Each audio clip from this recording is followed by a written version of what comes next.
Division of Disability Services. Division of Disability Services is within the Department of Human Services. I'm sure you're all familiar with the types of services that the division provides. I have been with the division now, it's just over 10 years, but I'm sort of a jack of all trades. Typically what I do is I write grants, and then if we get the grant, I manage the program for a year or two, or however long the grant is, and then the funding runs out, and then I write another grant. So I've done a lot of different things. I am very happy to say that I am involved in a new program that the division has, and it really just started this September, so it really truly is a brand new program. It's called the Skills Program, and it's an acronym. It's all caps. It's SCILS. That stands for Senior Community Independent Living Services.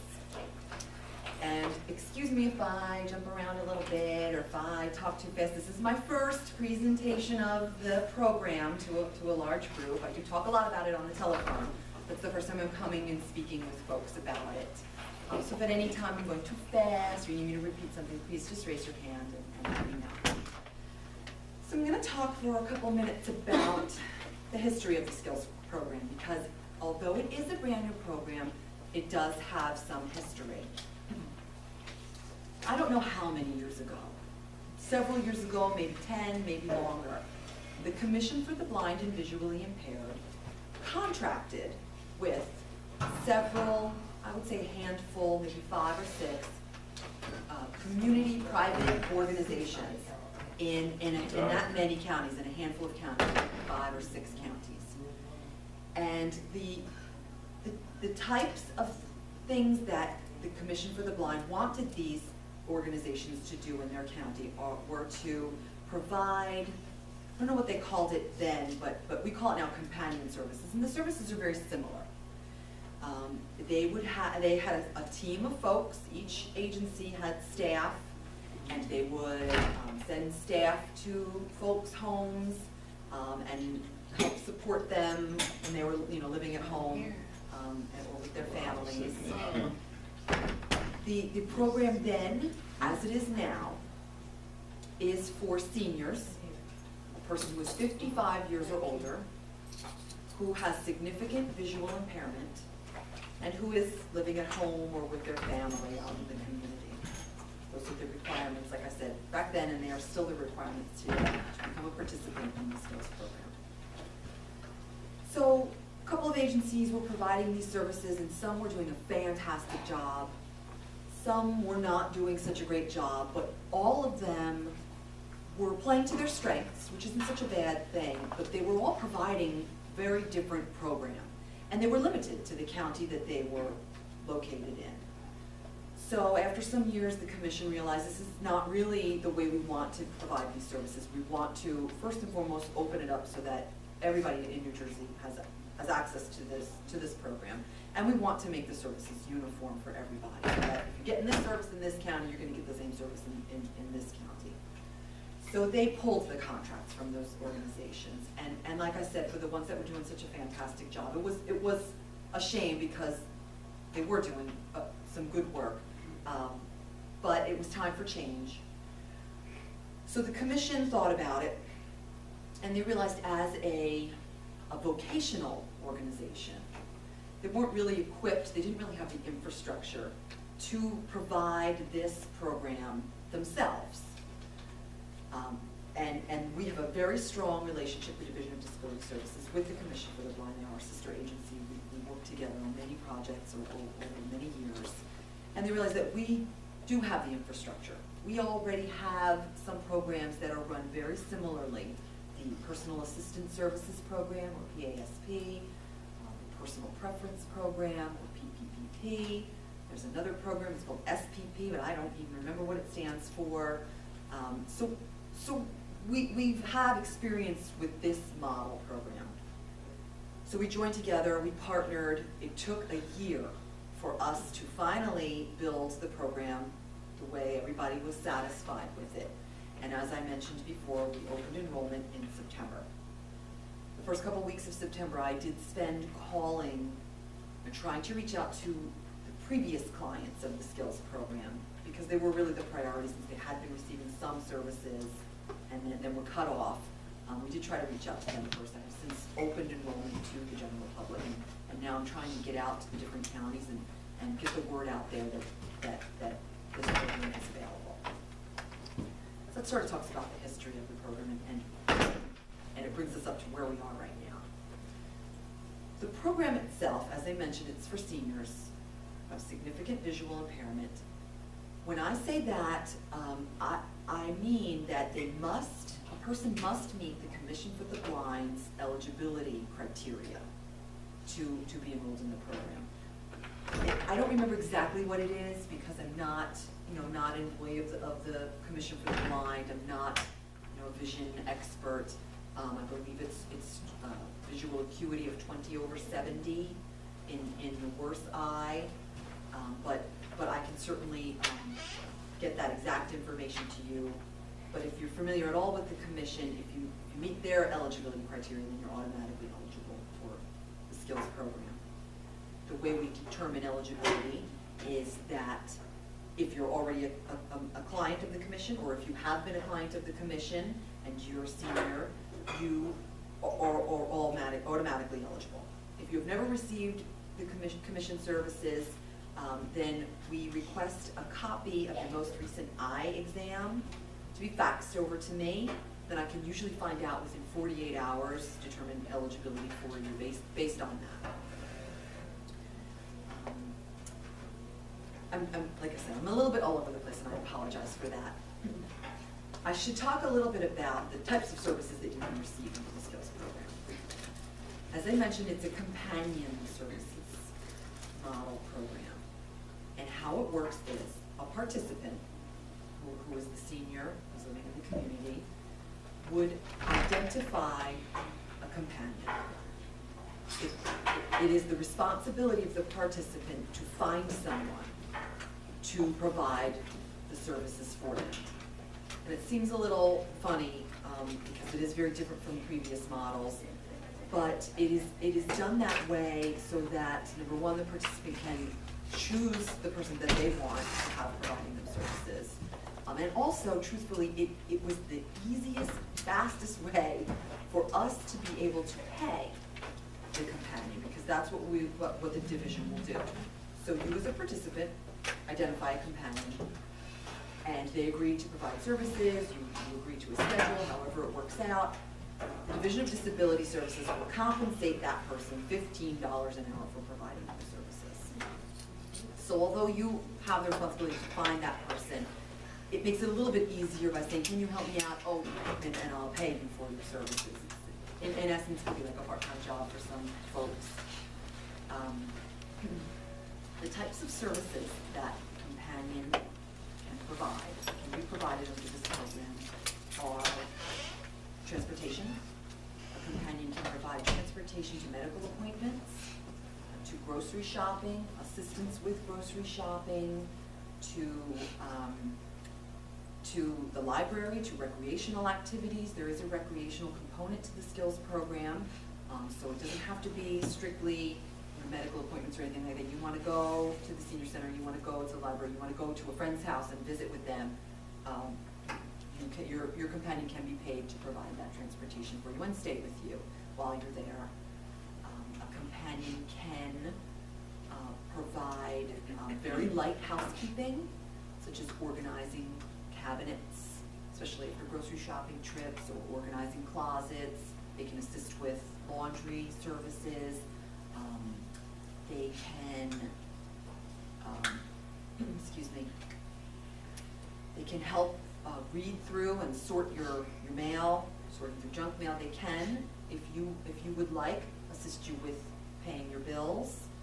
We leave that up to each participant to decide that. There was some back and forth as to whether we should allow companions access to that sort of information, but based on the self-determination model that it is, we decided that if a participant wants their companion to have access to that information, then it's up to them. The types of services that a companion cannot provide are PA type services, help with bathing, dressing. They cannot dispense medication. But other than that, the services are left intentionally broad. A participant is awarded a maximum of 208 hours of program year. It averages to 4 hours a week. So it's not a full-time type of program, but it's not nothing when, as a participant, you can use your hours as you see fit. So if you, as I said, it averages to 4 hours a week. But if you, I have a gentleman that uses his companion hours strictly for transportation and medical appointments. So there's some months he has plenty of doctor's appointments, and there's months where he has no doctor's appointments. And that's fine, his hours do not go away, they remain there for use, as I said, when he needs them.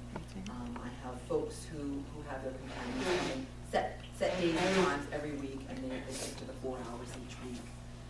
But if somebody's on vacation or somebody's not feeling well, you don't lose those hours, they just can build them in at a later time when you need them. Unfortunately, at this time, there are no additional hours, or we give everybody the same amount of hours because it is such a small amount. I've had some questions regarding, well, can I get more hours if I need more? At this time, it's 208 hours per participant. I can't say where the program's going to go in the future because, like I've said, it is brand new, and I'm sure over the course of at least the first year, we're going to get a lot of feedback from participants, what's working for them, what's not working for them, and there may possibly be changes. But at this point, that's where we've sort of kept it. And the 208 hours it's a funny number, but I backed into it. I literally backed into it. I was given the budget by the Commission for the Blind, and we went through a lot of the history of the other agencies that were providing these types of services, and people said, well, on average, this is about how many hours we provide a week. So we said, well, okay, if we do 4 hours an average and divide it by the amount of money that the Commission's giving us, this is how many people we can serve, and this is how many hours that they get. The money is from a federal funding source that the Commission has received for decades, so the chances of the funding running out or being terminated is very slim. It has been decreased, I will say, over the several decades that the Commission has had this funding source. I believe at one time the skills program used to rent buses and drive folks to plays and other types of activities. They just don't have that sort of funding anymore to do those types of things. But you could pay your companion to drive you to a play or to a movie or something along those lines. The companions, I'm going to talk about the companions for a moment. There are some requirements for a companion. The companion must be 18 years or older.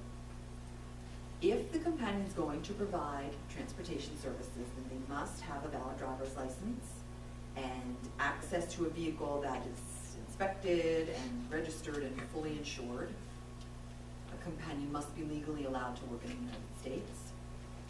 And they must successfully complete a state and federal background check.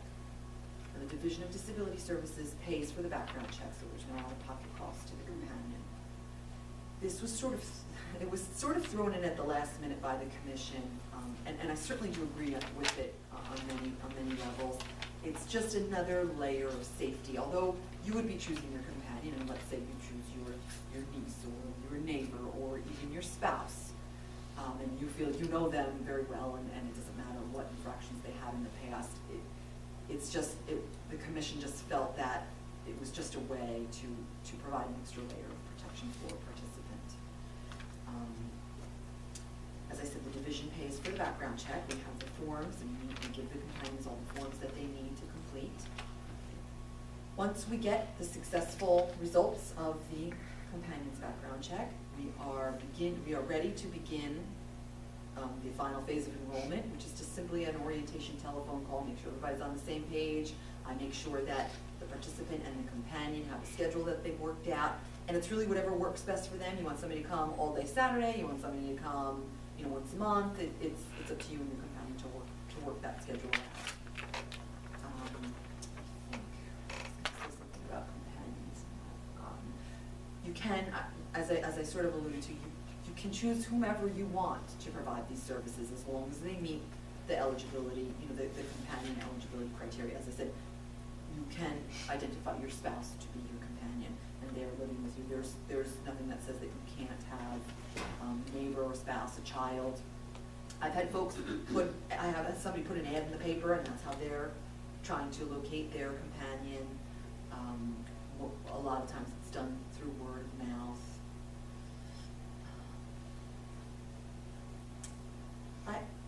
What I'd like to do, if it's all right with Sandra, is I'd like to I do better answering questions, specific questions that folks have, because I know it's a lot of information that I just sort of threw out there. Some of it may have stuck, and some of it not so much. I know I went through it very quickly, and I do apologize for that. Okay, we're gonna limit the questions, you know, and she's gonna give the answer, okay? Because there's a lot of you, and I'll call on you, the ones that have questions. So does anyone have a question? Okay, No. Denise? All right, you were talking about the payments to this companion. Yes. Now, would the Commission of Blind base this on your income? That's an excellent question. As I mentioned, the only criteria for eligibility are your age, your visual acuity, and if you're living in the community. We do not look at any other services you may be receiving. We ask for no bank account numbers. I'm not interested in, really, if you live in a mansion or you live wherever. We do not take any other items into consideration in determining eligibility for the program. You know, the reason why I brought that up to effect is that the Commission of Blind, too, has a thing where they will base certain services they give you from their department based on your income, to certain things you have to pay for. They don't get it arbitrarily free to you. Okay. Now, one more question before I let you go. Now, if I had someone that is receiving a companionship, can they actually give me companionship? Say they can see, Yeah. and then I can do better than they can do, you know, certain things. I do not see a problem with that. Right. As long as that they can fulfill your needs in a Right. companion, Right. then no. I mean, if they can see, then they're not receiving a companion through the skills program. Now, if they're on the PASP program or whatever it is, that's fine, and you want to hire them to be your companion, as long as they're doing for you what you need them to do. And I will say that, you know, I have some folks on the program, we're talking 98-year-old ladies who just want somebody to come over and sit with them and have a cup of tea.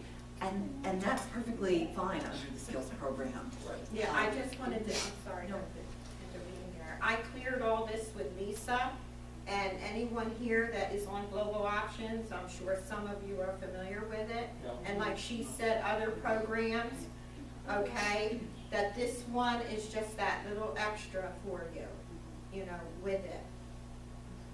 Right? I do want to say that you would need to make sure that any other assistance programs that you may be on, you know, would be okay with you receiving the skills program as well. Although we do not take any other services into consideration. You might have other programs that looks at all Yes. the other things you're looking at, but that would be a Say, for responsibility. instance, Global Option doesn't do like housekeeping too, so that's like a plus, you know, for the person. Explain blow up. I don't know. You could call here and ask for the IL, you could call, the IL department, or you could call the Office on Aging, and they will tell you what it is. Okay? The IL department, or like I said, the Office on Aging. Okay, next, Patrice? I wanted to know, I have some consumers who have a parent that may be blind and a parent who has other issues. Can they be a companion for both of them, one through the skills program and the other through the PASP program? Yes. The only person in that scenario that would be eligible for the skills program would be the person with the visual impairment. And the daughter would only be paid when she provides services to that parent through the skills program. But sure, I